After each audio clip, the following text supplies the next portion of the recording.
യേശുവേ സ്തോത്രം, യേശുവേ നന്ദി. Hallelujah, hallelujah. ഇന്ന് നാം ചിന്തിക്കുന്നത്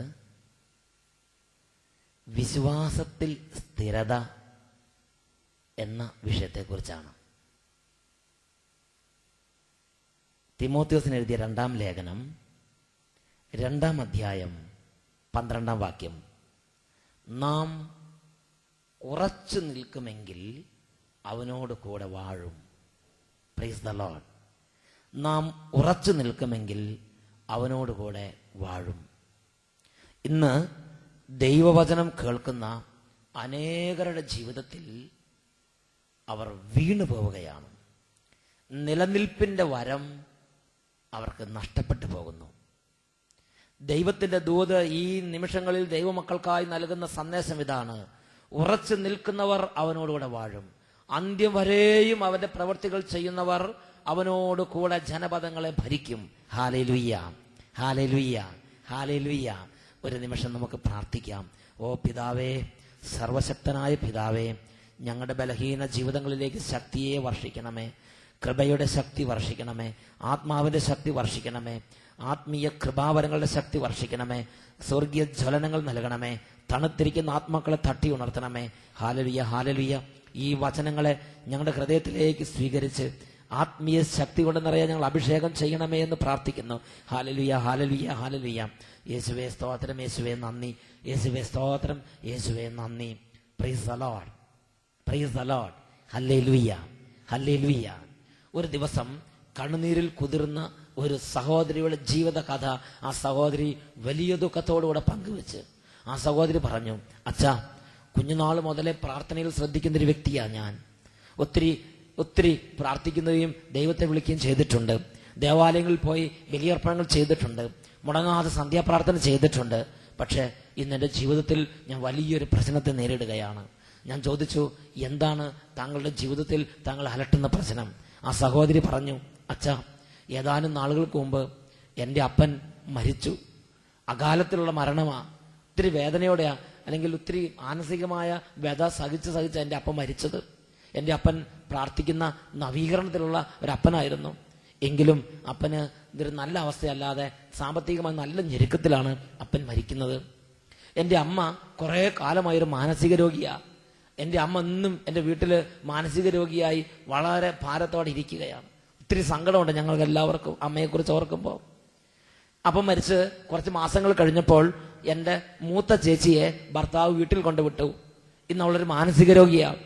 എൻ്റെ അമ്മയോടൊപ്പം എൻ്റെ മൂത്ത ചേച്ചിയും മാനസിക രോഗിയായി ഇന്ന് എൻ്റെ വീട്ടിലുണ്ട്. എൻ്റെ അനിയത്തി മാനസിക രോഗിയാണ്. അവളുടെ വിവാഹം നടന്നിട്ടില്ല. എൻ്റെ അനിയൻ മാനസിക രോഗിയാണ്. അവൻ ഇന്ന് കുടുംബത്തിൽ ആരും നിയന്ത്രിക്കാനില്ലാതെ ഒരു പ്രത്യേക അവസ്ഥയിൽ അവൻ കുടുംബത്തിലുണ്ട്. ഇതിനെല്ലാം ഇടയിൽ ഞാൻ നിൽക്കുകയാണ്. എൻ്റെ വിവാഹം കഴിഞ്ഞെങ്കിലും ഞാൻ എൻ്റെ വീട്ടിൽ വന്ന് ഇവരെല്ലാം നോക്കി ഞാൻ നിൽക്കുകയാണ്. വലിയ വേദനയുടെ നടുവിൽ നിന്ന് സഹോദരി പറഞ്ഞു. ഞാൻ ആ സഹോദരിയോട് പറഞ്ഞ്, സഹോദരി പ്രാർത്ഥിക്കുക. ആ സഹോദരിക്ക് വലിയ വിഷമായി. ആ സഹോദരി പറഞ്ഞ്, എന്തിനാ പ്രാർത്ഥിക്കണത്? ആരോടാ പ്രാർത്ഥിക്കണത്? ഇത്രയും കാലം പ്രാർത്ഥിച്ചിട്ടൊന്നും ഒന്നിനും ഉത്തരയില്ല. എൻ്റെ വിശ്വാസം പോലും നഷ്ടപ്പെട്ടുകൊണ്ടിരിക്കുക. എനിക്കന്ന് വലിയ വേദനയുണ്ടായി. എൻ്റെ മനസ്സിന് വലിയ സങ്കടമുണ്ടായി. ഞാനന്ന് രാത്രി കർത്താവിൻ്റെ സന്നിധി ഇരുന്നു.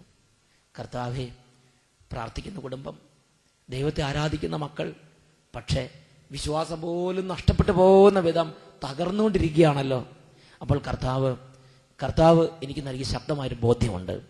യാക്കോബ് ശ്ലീഹായുടെ ലേഖനത്തിൽ 1-ാം അധ്യായം 2 മുതൽ 4 വരെ തിരുലിഖിതങ്ങൾ, ദൈവത്തിന്റെ വചനം ഇപ്രകാരമാണ് പഠിപ്പിക്കുന്നത്: എൻ്റെ സഹോദരരെ, വിവിധ പരീക്ഷകളിൽ അകപ്പെടുമ്പോൾ നിങ്ങൾ സന്തോഷിക്കുവിൻ. എന്തെന്നാൽ വിശ്വാസം പരീക്ഷിക്കപ്പെടുമ്പോൾ അതിൽ സ്ഥിരത ലഭിക്കുമെന്ന് നിങ്ങൾക്കറിയാമല്ലോ. ഈ സ്ഥിരത പൂർണ്ണ ഫലം പുറപ്പെടുവിക്കുകയും അങ്ങനെ നിങ്ങൾ പൂർണ്ണരും എല്ലാം തികഞ്ഞവരും ഒന്നിലും കുറവില്ലാത്തവരും ആവുകയും ചെയ്യും.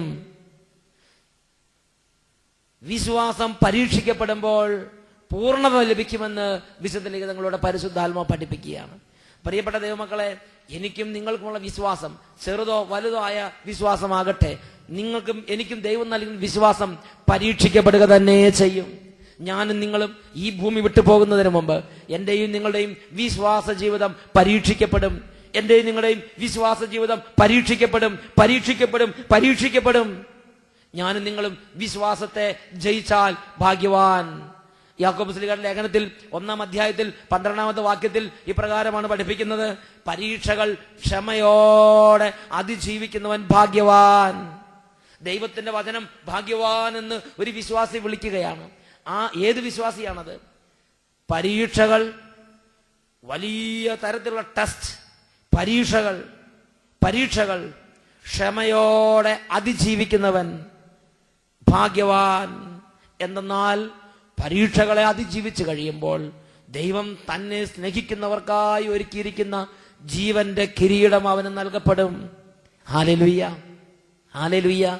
യേശുവേ സ്തോത്രം, യേശുവേ നന്ദി. പ്രിയപ്പെട്ട സഹോദരങ്ങളെ, ഒരു വ്യക്തി യേശു ക്രിസ്തുവിനെ അറിയുക എന്ന് പറഞ്ഞാൽ ഇതുപോലെയുള്ള അഗ്നി പരീക്ഷണങ്ങളെ നേരിടാനുള്ള ശക്തി പ്രാപിക്കുക എന്നാണ് അർത്ഥം. Price the Lord. നിങ്ങൾ വഞ്ചിതരാകരുത്. യേശു ക്രിസ്തുവിനെ അറിയുക എന്ന് പറഞ്ഞാൽ പിന്നെ ജീവിതത്തിൽ ഒരു പ്രശ്നവും ഉണ്ടാകുകയില്ല എന്നുള്ളതല്ല അതിന്റെ അർത്ഥം. ഒരു സംഭവം ഞാൻ ഓർമ്മിക്കുകയാണ്.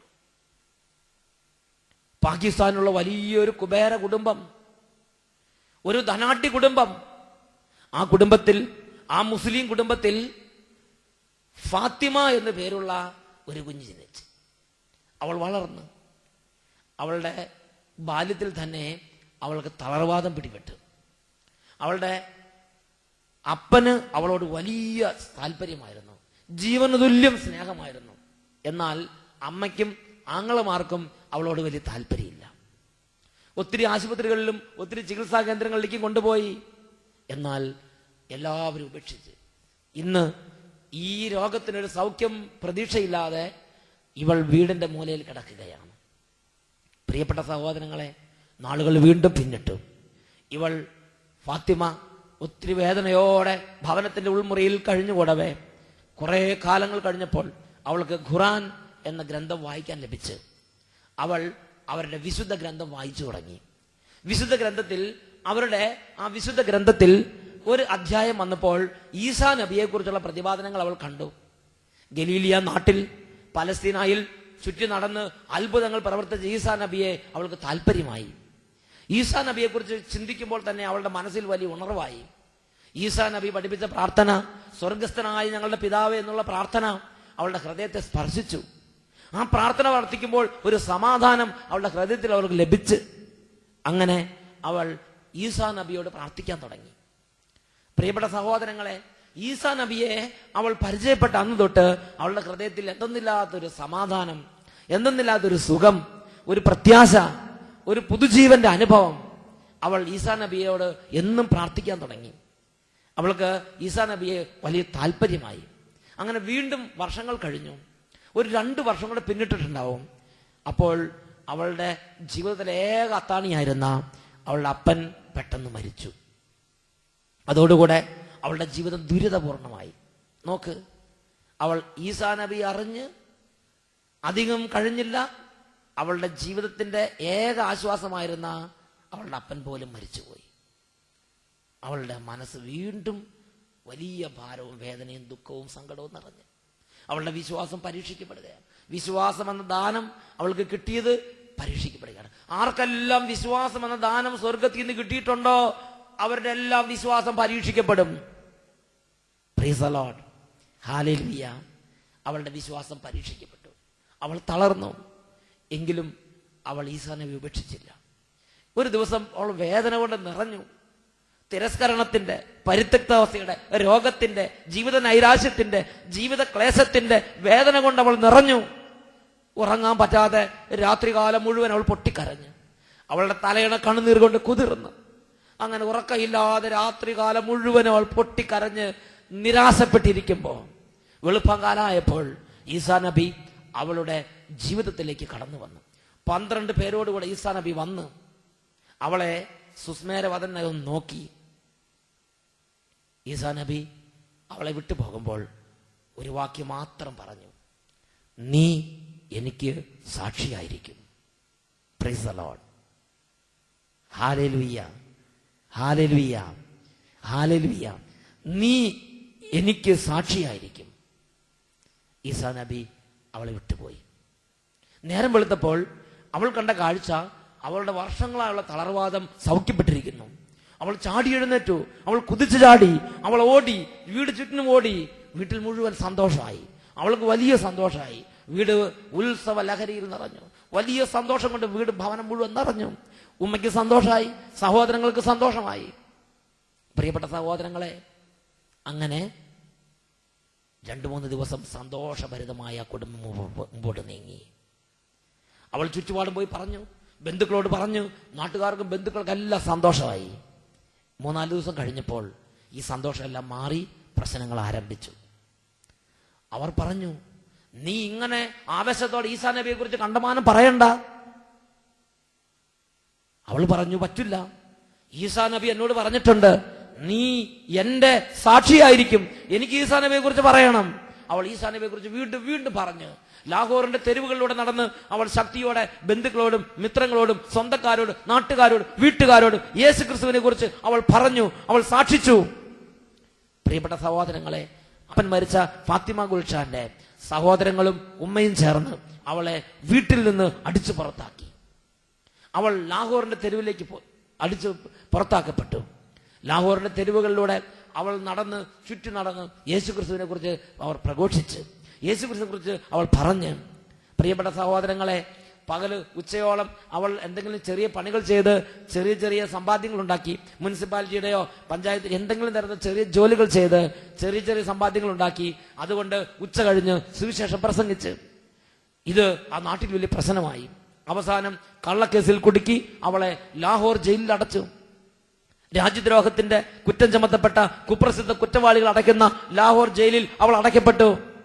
ലാഹോർ ജയിലിൽ കടന്ന് ഒരുപാട് വേദനയോടെ ലാഹോർ ജയിലിൽ അടയ്ക്കപ്പെട്ട അവൾ ലാഹോർ ജയിലിന്റെ ഉൾമുറിക്കുള്ളിൽ ഒറ്റയ്ക്കിരിക്കുമ്പോൾ അവിടെ നേരത്തെ അടയ്ക്കപ്പെട്ടിരുന്ന കുപ്രസിദ്ധ കുറ്റവാളികൾ, സ്ത്രീകളെ മാത്രം അടയ്ക്കുന്ന ജയിലിൽ നേരത്തെ അടയ്ക്കപ്പെട്ടിരുന്ന കുപ്രസിദ്ധ കുറ്റവാളികൾ, അവൾ മയക്കുമരുന്നിനും പലതരത്തിലുള്ള ദുസ്വഭാവങ്ങൾ അടിമകളായ ആക്രോശത്തോടെ അട്ടഹാസത്തോടെ ഇവളുടെ മുറിയിലേക്ക് പാഞ്ഞു വന്നു. ഇവളെ അസഭ്യങ്ങൾ വിളിച്ചും പലതരത്തിലുള്ള മനപ്പീഡ ഉണ്ടാക്കിയും അവളെ വിഷമിപ്പിച്ചുകൊണ്ടിരുന്നു. ഇവളാകട്ടെ ഒന്നിനും മറുപടി പറയാതെ ശാന്തമായി സുസ്മേരവദനയായി ആ മുറിയിൽ, ഉൾമുറിയിൽ ഒരു മൂലയിൽ ശാന്തമായിട്ടിരുന്നു. ദിവസങ്ങൾ 2-3 കടന്നുപോയി. ഇവരുടെ ആക്രോശങ്ങളും അട്ടഹാസങ്ങളും അസഭ്യ ഭാഷങ്ങളെല്ലാം കഴിഞ്ഞു. രാത്രിയാകുമ്പോൾ ചോർന്നൊലിക്കുന്ന മേൽക്കൂര, നിറഞ്ഞ് കക്കൂസിനെ നിറഞ്ഞ് കവിഞ്ഞൊഴുകുന്ന ഓടകൾ, ദുർനാറ്റം കൊണ്ട് സഹിക്കാൻ പറ്റാത്ത അവസ്ഥ, വലിയ കൊതുകിന്റെ ശല്യ നിമിത്തം ഉറങ്ങാൻ പറ്റാത്ത രാത്രികൾ, ചോർന്നൊലിക്കുന്ന ഈ മേൽക്കൂരയ്ക്കടിയിൽ കൊതുകിന്റെ കടി കൊണ്ട് ഉറങ്ങാൻ പറ്റാത്ത രാത്രികളിൽ കക്കൂസിനെ നിറഞ്ഞു കവിഞ്ഞൊഴുകുന്ന ഓടയിൽ നിന്നുള്ള ദുർനാറ്റം സഹിച്ച് മനം മടുത്ത് എല്ലാം നഷ്ടപ്പെട്ട് ലോകത്തിൽ ആരും ഇല്ലാത്തവളായി ഫാത്തിമ ഗുൽഷ ഇരിക്കുകയാണ്. എങ്കിലും അവളുടെ മനസ്സിൽ അനിർവചനീയമായ ഒരു സമാധാനം. Price the Lord, hallelujah.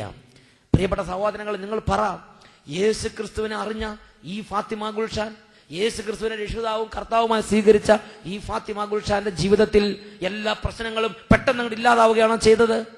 അതാണ് ഒരു ക്രിസ്തീയ ജീവിതം, അതാണ് യേശു ക്രിസ്തുവിന്റെ ശിഷ്യന്റെ ജീവിതം.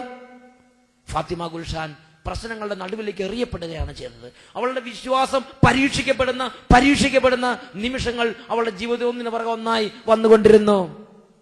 പ്രിയപ്പെട്ട സഹോദരങ്ങളെ, അങ്ങനെ 3-4 ദിവസം കഴിഞ്ഞപ്പോ ജയിലിലുള്ള കുപ്രസിദ്ധ കുറ്റവാളികൾ, മനസമാധാനം ഇല്ലാത്തവർ, ദൈവത്തിന്റെ മഹത്വം നഷ്ടപ്പെട്ടവർ, അന്ധകാരത്തിൽ തപ്പിത്തടയുന്നവർ ഓരോരുത്തരായി ഇവളുടെ അടുത്ത് വരാൻ തുടങ്ങി.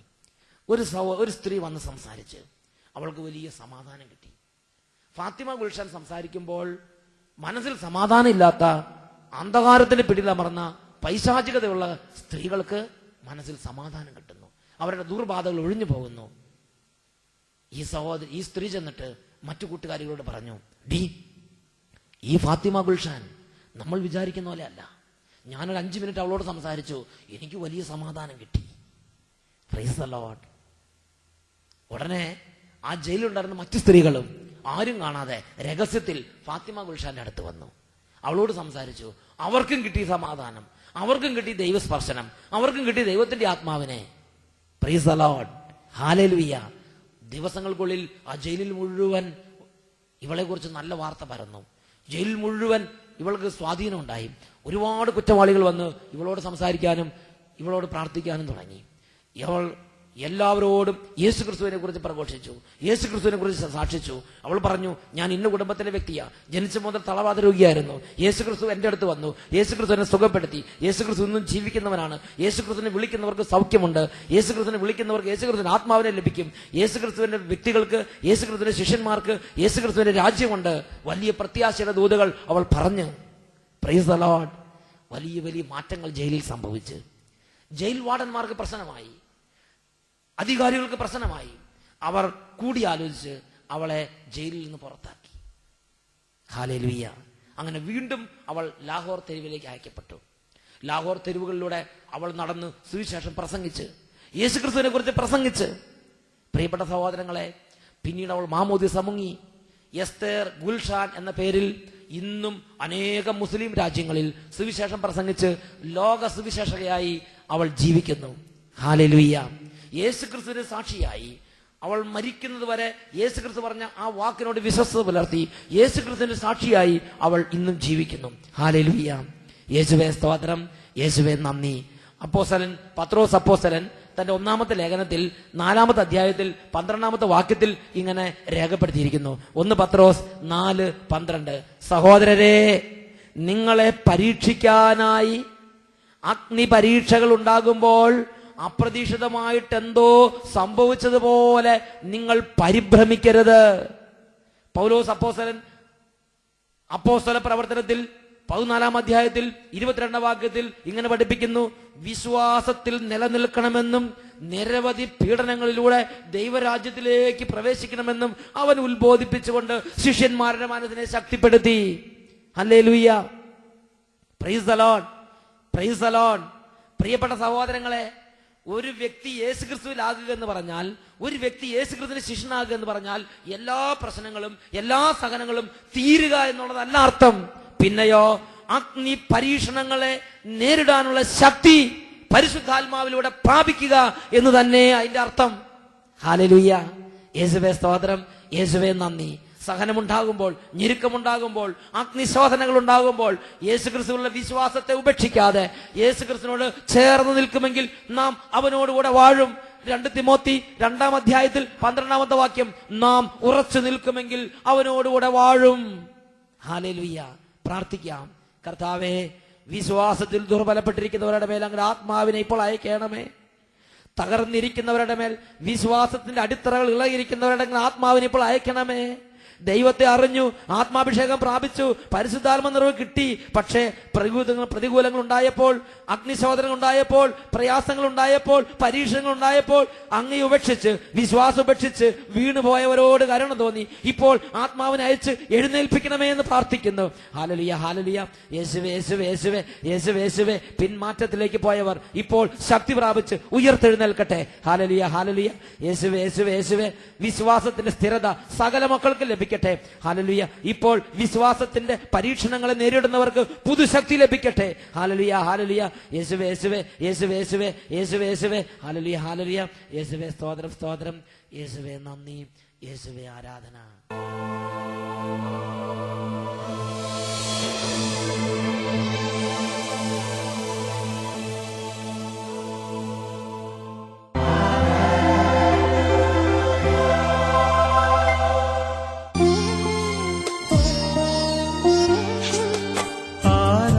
ആരാധനയ്ക്കേറ്റം യോഗ്യനായവനേ,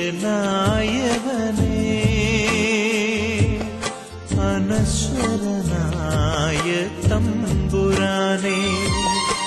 ആരാധനയ്ക്കേറ്റം യോഗ്യനായവനേ,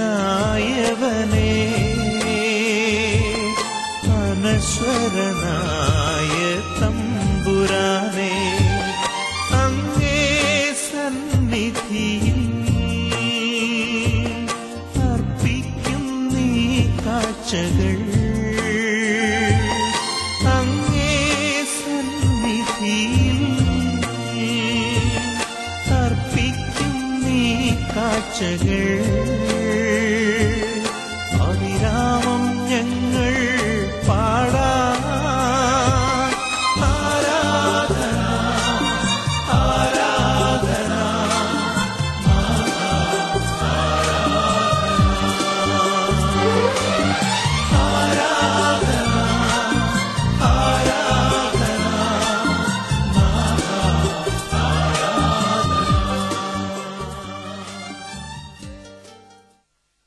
വിശ്വാസത്തിൻ്റെ അതിനാഥനായ യേശു ക്രിസ്തു ഈ നിമിഷങ്ങളിൽ ദുർബലരെ ശക്തിപ്പെടുത്തുന്ന സമയമാണ്. വിശ്വാസത്തിനെതിരായ പ്രതിസന്ധിയെ നേരിടുന്ന ഓരോ മകനും മകളും ഇപ്പോൾ യേശു ക്രിസ്തുവിന്റെ നാമം വിളിച്ച് വിശ്വാസത്തിന്റെ അഭിഷേകത്തിൽ ജ്വലിക്കട്ടെ. വിശ്വാസ ജീവിതത്തിൽ പതറി പിന്മാറ്റത്തിലേക്ക് പോയിട്ടുള്ളവർ യേശു ക്രിസ്തുവിന്റെ നാമത്തിൽ ഇപ്പോൾ വിടുതൽ പ്രാപിക്കുക. വിശ്വാസത്തിനെതിരായ പൈശാചിക പീഡകൾ അനുഭവിക്കുന്നവർ, വിശ്വാസരഹിതമായ ദുഷ്ടചിന്തകൾ നിമിത്തം ഭാരപ്പെടുന്നവർ, അവിശ്വാസം തോന്നുന്നവർ, യേശു ക്രിസ്തുവിനുള്ള ജീവിതം ഉപേക്ഷിച്ച് ലോകത്തിന്റെ വഴികളിലൂടെ നടക്കണമെന്ന് ആഗ്രഹിക്കുന്നവർ, വിശുദ്ധ ജീവിതം ഉപേക്ഷിച്ച് പാപ ജീവിതത്തിലേക്ക് പിന്തിരിയണമെന്ന് ആഗ്രഹിക്കുന്നവർ ഇപ്പോൾ യേശു ക്രിസ്തുവിന്റെ നാമം വിളിച്ച് ശക്തി പ്രാപിക്കുക. Hallelujah, hallelujah. കർത്താവേ, ഈ നിമിഷങ്ങളിൽ ലോകമെമ്പാടുമുള്ള ഓരോ മകനും മകളും പുതുശക്തി പ്രാപിക്കട്ടെ, അത്ഭുത ശക്തി പ്രാപിക്കട്ടെ. കർത്താവേ, കർത്താവേ, സുഖജീവിതം, ലോകജീവിതം, പാപജീവിതം, ദൈവത്തിന്റെ വഴികൾ വിട്ട് വിശുദ്ധ ജീവിതം വിട്ട് പാപജീവിതത്തിലേക്ക് തിരിഞ്ഞിരിക്കുന്ന ഓരോ മകനിൽ നിന്നും മകളിൽ നിന്നും തിന്മയുടെ ദുരാത്മാക്കളെ ശാസിക്കുന്നു, പാപത്തിന്റെ ദുരാത്മാക്കളെ ശാസിക്കുന്നു, അവിശ്വാസത്തിന്റെ ദുരാത്മാക്കളെ ശാസിക്കുന്നു, മല്ലടിക്കുന്ന ദുരാത്മാക്കളെ ശാസിക്കുന്നു. വിട്ടുപോകട്ടെ. Hallelujah, hallelujah. കർത്താവിന്റെ ചൈതന്യം വ്യാപരിക്കട്ടെ, വിശ്വാസ ശക്തി ജ്വലിക്കട്ടെ, വിശ്വാസ അഭിഷേകം നിറയട്ടെ. ദൈവമായ കർത്താവിന്റെ നാമത്തിൽ വിശ്വാസ മേഖലകളിലുള്ള കെട്ടുകൾ അഴിയട്ടെ എന്ന് പ്രാർത്ഥിക്കുന്നു. Hallelujah, hallelujah. യേശുവേ, യേശുവേ, യേശുവേ, യേശുവേ, യേശുവേ, യേശുവേ, യേശുവേ.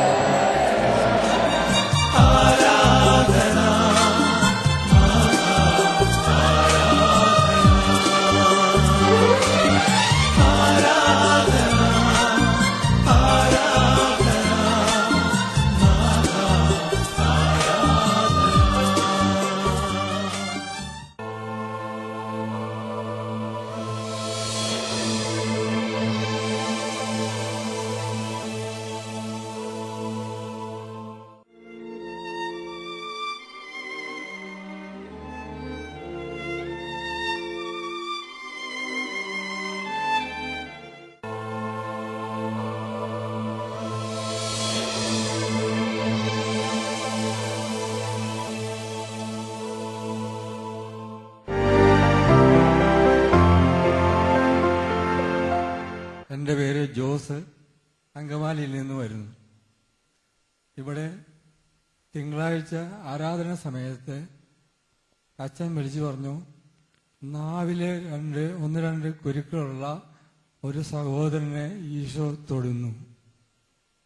എൻ്റെ നാവില് ഒരു പ്രാവശ്യം കുരു വന്നു, അത് വലുതായി, അത് കട്ട് ചെയ്ത് കളഞ്ഞു, 2 സ്റ്റിച്ചിട്ടിരുന്നു. കുറേ ദിവസം കഴിഞ്ഞപ്പോൾ രണ്ടാമതും കുരു വന്നു. ആ കുരു ഹോസ്പിറ്റലിൽ കൊണ്ടുപോയി ഓപ്പറേറ്റ് ചെയ്ത് കളഞ്ഞ് സ്റ്റിച്ചിട്ട് ഇരിക്കുമ്പോഴാണ് ഈ ധ്യാനത്തിന് പോകുന്ന കാര്യം സംസാരിച്ച്. അപ്പോൾ ആദ്യം പോകണ്ട, പറ്റില്ല എന്നുള്ള സംസാരമായി. പിന്നെ രണ്ടും കൽപ്പിച്ച് പോരാമെന്ന് തീരുമാനിച്ച് പോകുന്നു. ഇവിടെ വരുമ്പോഴും നല്ല വേദനയായിട്ടാണ് വന്നത്. ഞാൻ സംസാരിക്കാൻ പറ്റില്ലായിരുന്നു. വൈഫാണ് സംസാരിച്ചുകൊണ്ടിരുന്നത് എനിക്ക് വേണ്ടിയിട്ട്. അച്ഛൻ പറഞ്ഞ ആ സമയത്ത് തന്നെ എൻ്റെ ആരാധന സമയത്ത് അച്ഛൻ പറഞ്ഞ ആ സമയത്ത് തന്നെ എൻ്റെ വേദന മാറുകയും എനിക്ക് ആ മുറിവ് ഉണങ്ങുന്നതായിട്ടും തോന്നി. അതുവരെ ഞാൻ ലിക്വിഡ് ഫുഡാണ് കഴിച്ചിരുന്നത്. അത് കഴിഞ്ഞ് ഞാൻ സ്വല്പം ഭക്ഷണം കഴിച്ചു. പിന്നെ അന്നാലും എൻ്റെ നാക്ക് അനങ്ങില്ലായിരുന്നു. പക്ഷെ പിറ്റേ ദിവസം കുംസാരം ഉണ്ടെന്ന് പറഞ്ഞെങ്കിലും എനിക്ക് എങ്ങനെ കുംസാരിക്കാൻ പറ്റുമെന്ന് എൻ്റെ മനസ്സിൽ ചിന്ത ഉണ്ടായി. കാരണം നാക്ക് അനങ്ങി തുടങ്ങിയിട്ടുണ്ടായില്ല. പിറ്റേ ദിവസം ആരാധന സമയത്ത് ഇവിടെ അച്ഛൻ വിളിച്ചു പറഞ്ഞു, നാവിന് ബുദ്ധിമുട്ടുള്ള, കുമ്പസാരിക്കാൻ ബുദ്ധിമുട്ടുള്ള ആളുടെ തടസ്സം മാറ്റിയെന്ന്. ഞാൻ കുമ്പസാരിക്കാൻ ചെല്ലുമ്പോഴാണ് എൻ്റെ നാവ് കൂടുതൽ അനങ്ങാനും ഞാൻ സംസാരിക്കാൻ തുടങ്ങിയത്. അത് കഴിഞ്ഞ് പിന്നെയും എനിക്ക് സംസാരിക്കാനുള്ള ശക്തി കൂടുതലായി വന്നു. ഇപ്പൊ കൂടുതൽ സംസാരിക്കാൻ പറ്റുന്നുണ്ട്. കരങ്ങളടിച്ച് കർത്താവിനെ മഹത്വപ്പെടുത്താം. ആഹ്ലാദത്തോടെ കരങ്ങളടിക്കാം. പെരുമഴ പോൽ പെയ്യുന്നു.